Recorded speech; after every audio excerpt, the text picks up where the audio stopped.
제가 쌀국수를 먹는 동안 저 전동 킥보드 레이윙 언박싱을 여러분들은 보시고 오면 되겠습니다.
안녕하세요, 방도날드입니다. 자, 오늘은 저처럼 전기차를 타시면서 집에 충전기가 없으신 분들, 흔히 말하는 집밥이 없어서 야외에서 외식으로 전기차를 운영하시는 분들에게 좋은 팁이 될 수 있는 그런 전동 킥보드를 한번 소개해보고자 이렇게 또 나왔습니다. 자, 제가 전기차를 2년 정도 운영을 하면서 가장 불편했던 게 아무래도 집에 충전기가 없이 생활을 하는 게 가장 큰 불편함. 그거 외에는 사실 불편함이 전혀 없습니다.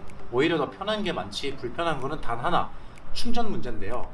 전기차 운영하시는 분들은 이 충전 문제가 아마 가장 조금 불편함으로 다가오실 겁니다. 그리고 저처럼 집에 충전기가 없으신 분들은 훨씬 더 불편한 그런 이제 일상을 사실 수가 있는데, 뭐 회사에 충전기가 있으신 분들은 상관없어요.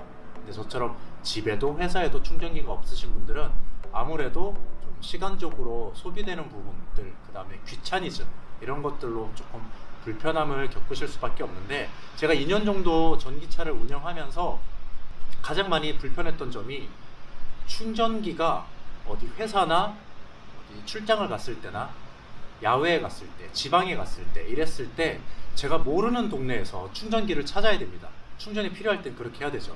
그래서 앱을 통해서, 인터넷을 통해서 충전기 위치를 찾은 다음에 그 충전소에 가까이 있으면 상관이 없어요. 걸어서 뭐 5분, 10분 거리면 사실 충전기 물려놓고 다시 일상생활을 보면 상관은 없는데, 보통 5분에서 10분 안에 있는 충전소를 발견하기는 사실상 조금 어렵습니다. 그리고 동사무소 같은 데서 완속 충전기를 물려도 동사무소 같은 경우에는 6시 이후에 영업이 끝나기 때문에 완속 충전기를 물려놓을 수가 없는 곳이 굉장히 많습니다. 그리고 완속 충전기 같은 경우에는 시간이 오래 걸리기 때문에 물려놓고 어딘가에 갔다가 다시 또 와서 차를 찾아가야 되는 이런 일들 계속 반복하게 되는데요. 제가 이번에 그래서 이 전동 킥보드가 약간 조금 컴팩트한 사이즈로, 코나 전기차 자체가 이제 크기가 작으니까 그 작은 차 안에도 편하게 실을 수 있는 그런 컴팩트한 전동 킥보드가 하나 있으면 이럴 때 이렇게 동사무소든 어디든 약간 멀리 떨어져 있는 충전소에 충전을 물릴 때 굉장히 효과적으로 사용을 할 수가 있겠다 싶어서 예전부터 한번 고민을 해왔던 겁니다. 그래서 실제로 제가 많이 알아본 결과 지금 제가 선택한 전동 킥보드는 레이윙이라는 아주 컴팩트 사이즈의 전동 킥보드입니다. 자, 이 전동 킥보드는 일단 길이 자체가 100cm가 조금 넘는 사이즈입니다. 코나 전기차의 그 트렁크의 양 사이즈가 정확히 100이 나오거든요. 휀다 부분, 트렁크 안쪽으로 튀어나온 휀다 부분 기준으로 정확히 폭이 100cm가 나옵니다.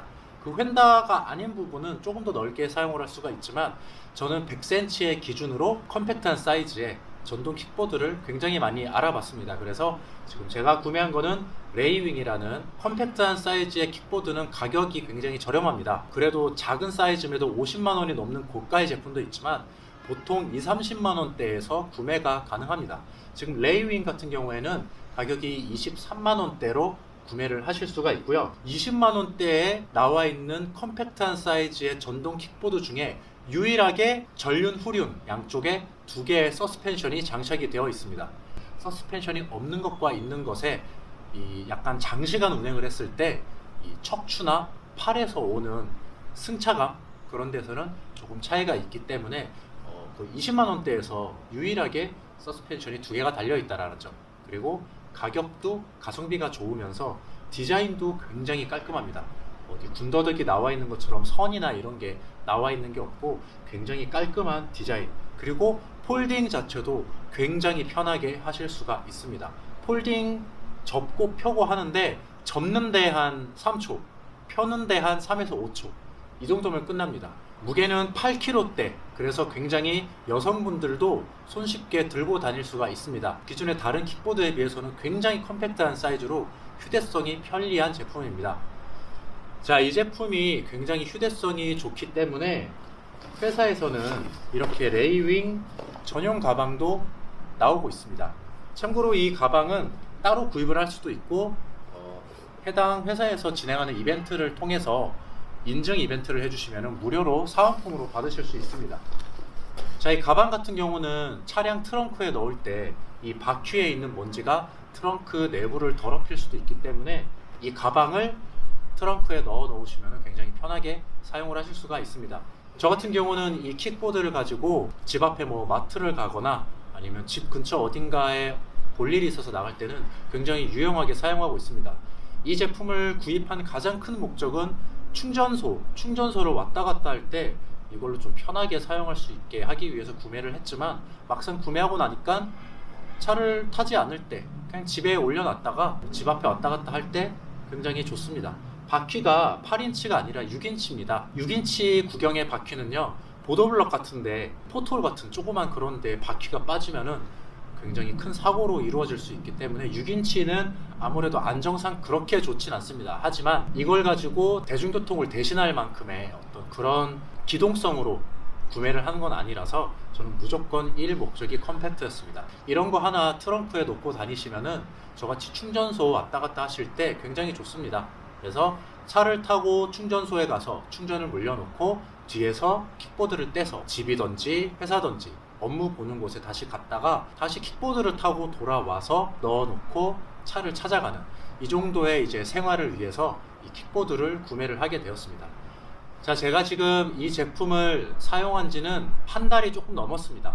구매하자마자 바로 리뷰를 하는 것보다 실제로 제가 이 제품을 이용을 해서 충전소를 왔다 갔다 하는 게 얼만큼 편해지는지, 그리고 충전소뿐만이 아니라 이 녀석을 차에 놓고 다니거나 아니면 집에 놔뒀을 때 얼만큼의 이점이 있는지 그것을 몸소 조금 체험을 해보고자 한 달 정도, 한 달 조금 넘었습니다. 한 2달이 좀 안 되는 정도 됐는데 그 정도 타보면서 굉장히 많은 이점을 느껴서 지금 이렇게 리뷰를 하게 되었습니다. 저 같은 경우는 차박도 굉장히 많이 다니기 때문에 캠핑 같은 거 컴팩트하게 다닐 때도 굉장히 좋습니다. 차를 이제 차박지에 세워놓고 근처에 만약에 편의점 같은데 왔다 갔다 해야 될 때는 이 녀석을 가지고 다니면은 굉장히 편하게 편의점을 왔다 갔다 할 수도 있고, 이런적으로 일단 차에 가볍게 실리기 때문에 전방위로 활용 방안이 굉장히 효율적으로 많이 사용을 할 수가 있습니다. 배터리 완충 기준으로 제 몸무게가 72 정도 됩니다. 저 정도 몸무게가 탔을 때 18km, 20km, 시속 18에서 20km의 평균 속도가 나왔습니다. 그리고 배터리는 여기 바 안에 장착이 되어 있기 때문에 여기서 배터리가 들어가 있어서 무게감이 이쪽으로 배치되어 있고요. USB 타입으로 이쪽에 충전을 물릴 수가 있습니다. 자, 그리고 손으로 모든 게 터치식이에요. 이렇게 터치로 전원을 켤 수도 있고 터치로 전원을 끌 수도 있고, 기어를 1, 2, 3단 터치로 바꿀 수도 있고요. 헤드라이트도 이런 식으로 바꿀 수가 있습니다. 자, 무엇보다 좋은 점은 전용 앱이 마련이 되어 있습니다. 전용 앱을 이용을 하시면 킥보드의 전반적인 점검, 기능 점검도 같이 하실 수가 있고, 뿐만 아니라 배터리 상태라든지 나 아닌 다른 사람이 탈 수 없도록 스마트 잠금 도어럭 기능도 있습니다. 핸드폰을 가지고 있거나 거치해 놓고 다니시면은 기어 변수도 핸드폰으로 조작을 할 수가 있습니다. 자, 이 제품 근데 단점도 있습니다. 단점이 없을 수는 없죠. 가장 크게 불편한 단점은 여기 있는 버튼이 지금 이렇게 눈으로 봐도 버튼이 어디 있는지 알 수가 없습니다. 가만히 세워놓고 이거를 조작을 해야 되는 거죠. 실제 운행하고 있을 때 라이터가 필요하다, 라이트를 켜고 싶어도 운행하면서 이거를 누르기가 사실상 굉장히 어렵습니다. 굉장히 위험하죠. 그리고 이거를 한 번씩 누르면 라이트가 켜지고 꺼지고, 기어 변속을 하려면 이 라이트 켜지는 버튼을 더블 터치를 해야 됩니다. 더블 터치를 해야 되는데 지금 보시는 것처럼 더블 터치를 해도 기어가 바로바로 변속이 안 됩니다. 이런 식으로 불이 꺼졌다 켜졌다만 반복을 하고 몇 번을 해야 원하시는 기어 단수로 바꿀 수가 있죠.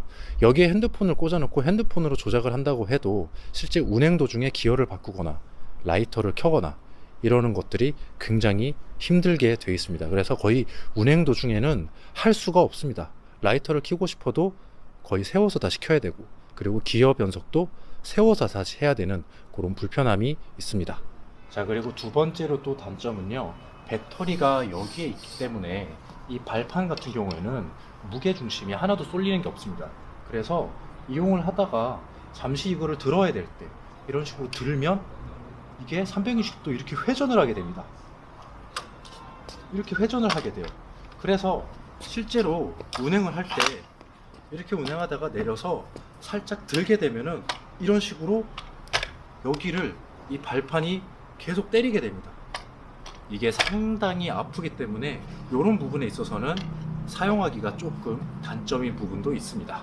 자, 이런 식으로 굉장히 스마트한 기능, 그리고 컴팩트한 사이즈, 무엇보다 크기가 작은 코나 전기차에 굉장히 컴팩트한 사이즈로 휴대성이 극대화되기 때문에 그런 면에 있어서 저같이 집에 충전기가 없으신 분들에게 이 전동 킥보드가 있으면 굉장히 편리하게 사용을 하실 수 있을 것 같습니다.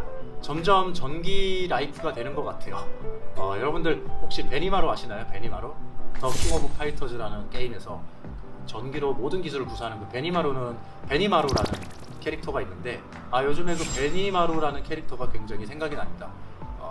전동 킥보드로 인해서 집에서 이것도 충전을 하고, 차도 충전을 하고, 촬영하는 카메라도 충전을 하고, 핸드폰도 충전을 하고, 제 주변에 사용하는 모든 것들이 충전을 요하는 것들로 바뀌고 있습니다.